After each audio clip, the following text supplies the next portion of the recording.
സംബന്ധിച്ച വാർത്ത മറ്റൊരു പ്രധാനപ്പെട്ട വാർത്തയിലേക്ക് പോവുകയാണ്. മഞ്ചേശ്വരം തെരഞ്ഞെടുപ്പ് കേസിൽ കെ സുരേന്ദ്രൻ ബിജെപിയുടെ സംസ്ഥാന അധ്യക്ഷൻ കുറ്റവിമുക്തനായി എന്നതാണ് പ്രധാനപ്പെട്ട വാർത്ത വരുന്നത്.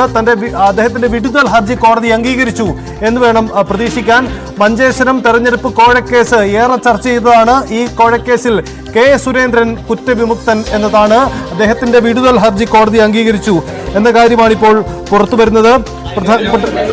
കെ സുരേന്ദ്രൻ മാധ്യമങ്ങളെ കാണുകയാണ്. കോടതി വിധിക്ക് ശേഷം അദ്ദേഹത്തിന്റെ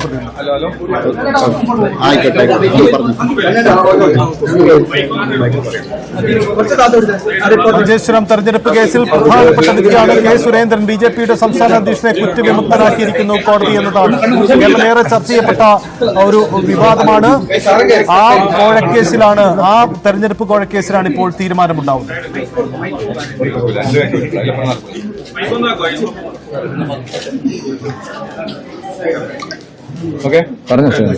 നിങ്ങൾ പറഞ്ഞ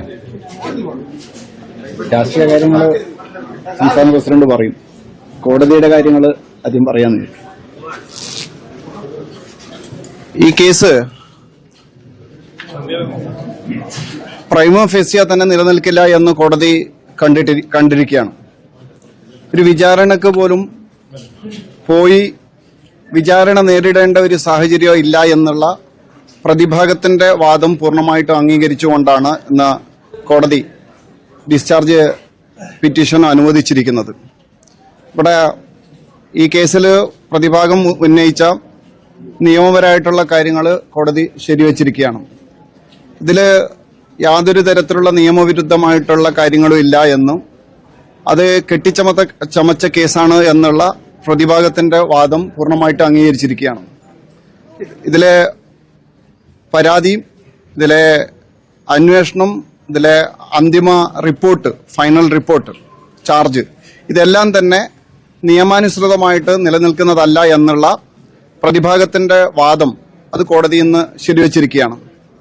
ഇവിടെ നിങ്ങൾക്കെല്ലാവർക്കും അറിയുന്നത് പോലെ ഈ നോമിനേഷൻ പിൻവലിക്കുന്ന ആ ഘട്ടത്തിൽ തന്നെ മീഡിയയുടെ മുമ്പിലും അതുപോലെ തന്നെ പോലീസും ഒക്കെ തന്നെ അന്വേഷിച്ച് ഇതിൽ യാതൊരു തരത്തിലുള്ള ഭീഷണിയോ പ്രകോപനമോ പ്രലോഭനമോ ഇല്ല എന്നുള്ളത് പൊതുസമൂഹത്തിന് അന്ന് അറിയായിരുന്നു, മാധ്യമങ്ങൾക്കും അറിയായിരുന്നു. പക്ഷെ പിന്നീട് ഇത് ഒരു പ്രത്യേക ലക്ഷ്യത്തോടു കൂടിയിട്ട് ഒരു ഗൂഢാലോചനയുടെ ഭാഗമായിട്ടാണ് ഈ കേസ് പിന്നീട് വരുന്നത്. ആ കാര്യങ്ങൾ പ്രതിഭാഗത്തിന് കോടതിയുടെ മുമ്പാകെ വളരെ ഫലപ്രദമായിട്ട് വെക്കാൻ കോടതിയുടെ മുമ്പിൽ അവതരിപ്പിക്കാൻ സാധിച്ചിട്ടുണ്ട്. കോടതി അത് അംഗീകരിച്ചുകൊണ്ട് ഇന്ന് എല്ലാ പ്രതികളെയും ഈ ആരോപണത്തിൽ നിന്ന് വിടുതൽ ചെയ്തിരിക്കുകയാണ്.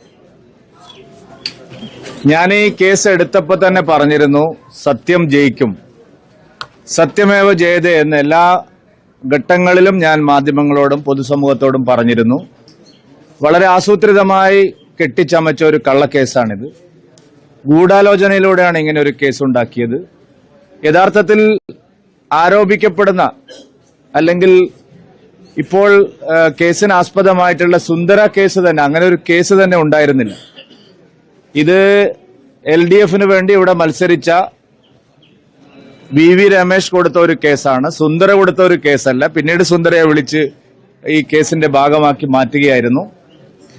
എന്നെ തെരഞ്ഞെടുപ്പിൽ നിന്ന് എന്നേക്കുമായി അയോഗ്യനാക്കാൻ വേണ്ടിയും BJP-യെ താറടിച്ച് കാണിക്കുന്നതിനും വേണ്ടിയാണ് ഇങ്ങനെ ഒരു കള്ളക്കേസ് ഇവിടെ കെട്ടിച്ചമച്ചത്. വലിയ ഗൂഢാലോചന ഇതിൽ നടന്നിട്ടുണ്ട്. CPM-ന്റെയും കോൺഗ്രസിന്റെയും ലീഗിന്റെയും നേതാക്കൾ ഈ ഗൂഢാലോചനയിൽ പങ്കാളികളായിട്ടുണ്ട്. കർണാടകയിലെ ഒരു ഉൾപ്രദേശത്ത് സുന്ദരയെ കൂട്ടിക്കൊണ്ടുപോയി ഇങ്ങനെ ഒരു കള്ളക്കേസ് ചമയ്ക്കുകയായിരുന്നു. ഞാൻ അന്ന് തന്നെ അത് പറഞ്ഞിരുന്നു. നമ്മുടെ ചില മാധ്യമ പ്രവർത്തകർ നിർഭാഗ്യവശാൽ ആ ഗൂഢാലോചനയിൽ പങ്കാളിയായി എന്നുള്ളത് വളരെ ഖേദമുണ്ടാക്കുന്ന ഒരു കാര്യമാണ്. പക്ഷെ ഞങ്ങൾ അന്നും പറഞ്ഞിരുന്നു, ഇത് കള്ളക്കേസാണ്, സത്യത്തിന്റെ ഒരു അംശം പോലുമില്ല, സത്യമേ വിജയിക്കുള്ളൂ. ഇപ്പോ കോടതിക്ക് പൂർണ്ണമായിട്ടും ബോധ്യപ്പെട്ടിരിക്കുന്നു, നിയമപരമായി നിലനിൽക്കാത്ത യാതൊരു തരത്തിലുള്ള അടിസ്ഥാനവുമില്ലാത്ത ഒരു കേസായിരുന്നു സുന്ദര കേസ്. മാത്രമല്ല, ഒരു പൊതുപ്രവർത്തകനെതിരെയും ചേർക്കാത്ത പട്ടികജാതി പട്ടികവർഗ അതിക്രമ നിയമം ഞങ്ങളുടെ പേരിൽ ചേർത്തു. SC/ST അട്രോസിറ്റി ആക്ട് ഞങ്ങളുടെ പേരിൽ ഒരു സാമാന്യ മര്യാദയുമില്ലാതെയാണ് ചേർത്തത്. അതും കോടതിക്ക് ബോധ്യമായി. ഇതിനകത്ത് അത്തരത്തിലുള്ള ഒരു സമ്മർദ്ദമോ ഭീഷണിയോ ഒന്നും ഉണ്ടായിരുന്നില്ല. BSP സ്ഥാനാർത്ഥി നാമനിർദ്ദേശം പിൻവലിച്ചത് സ്വമേധയാണെന്ന് കേരള പോലീസിന്റെ തന്നെ ഉന്നത ഉദ്യോഗസ്ഥന്മാർക്ക് മുമ്പിൽ ആരുമില്ലാതെ അദ്ദേഹം ഒറ്റയ്ക്ക് ചെന്ന് മൊഴി കൊടുത്തിട്ടുണ്ട്. ഈ കേസ് വരുന്നതിന് മുമ്പ്, കേസ് വന്നതിന് ശേഷമുള്ളതാണെങ്കിൽ പറയിപ്പിച്ചു എന്ന് പറയാം.